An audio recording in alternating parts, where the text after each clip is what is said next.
This video is going to be about the hidden earnings inside Kohl's, just mainly due to the GAAP requirements of the accounting that they provide, and it's mainly in two things. The total between the two last year and 2023 earnings was $4.15 from what I can estimate, and that would bring it down to about 2 times what their real earnings were, which is, in my opinion, quite the bargain. But here's the first one. The depreciation from their owned real estate. This is not land. This is from a picture that I took out of their last annual report. The buildings and improvements that they own, which is what they can depreciate in buildings that they own, was 8.377 billion. So I have it over here in millions just to prevent a rounding error, and that's depreciated on a 39-year schedule. I did make a very slight rounding error on my first video, but it is a 39-year schedule.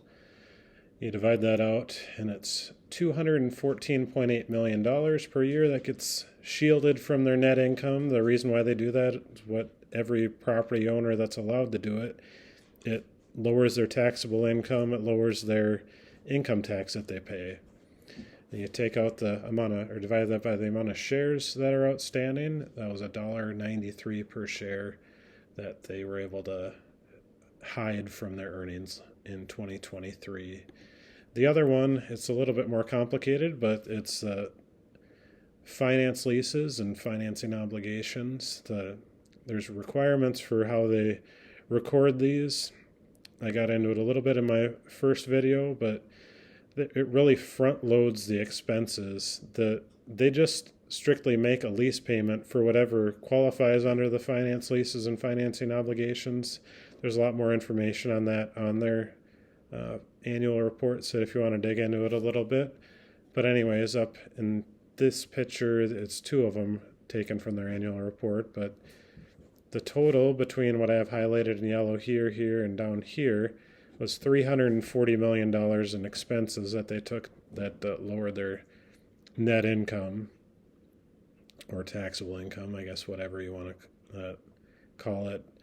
And then from the cash flow statement, the finance, lease, and financing obligation payments, they only paid $93 million in those payments. So if you take $93 million off of the $340, it's $247 million in hitting earnings just in that part.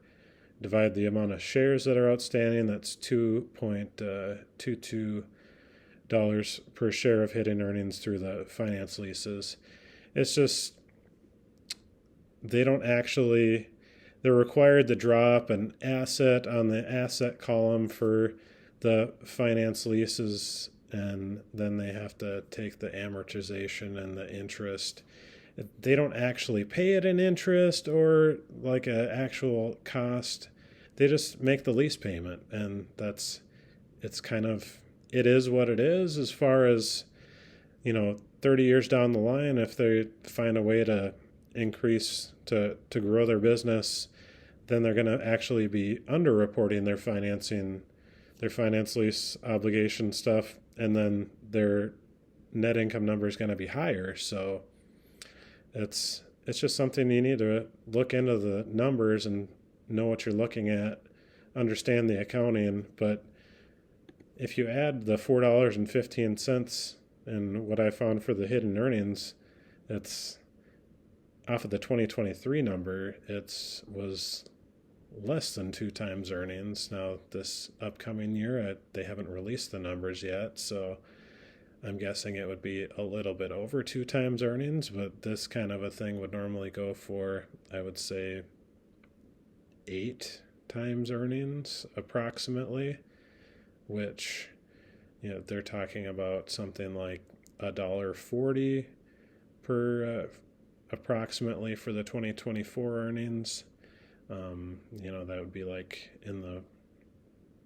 add the 415 to that, you're looking in the $40 a share range, and it's trading under 12 right now. Just think about if that interests you, and do a little bit more research. It's not financial advice for you, but hopefully it works.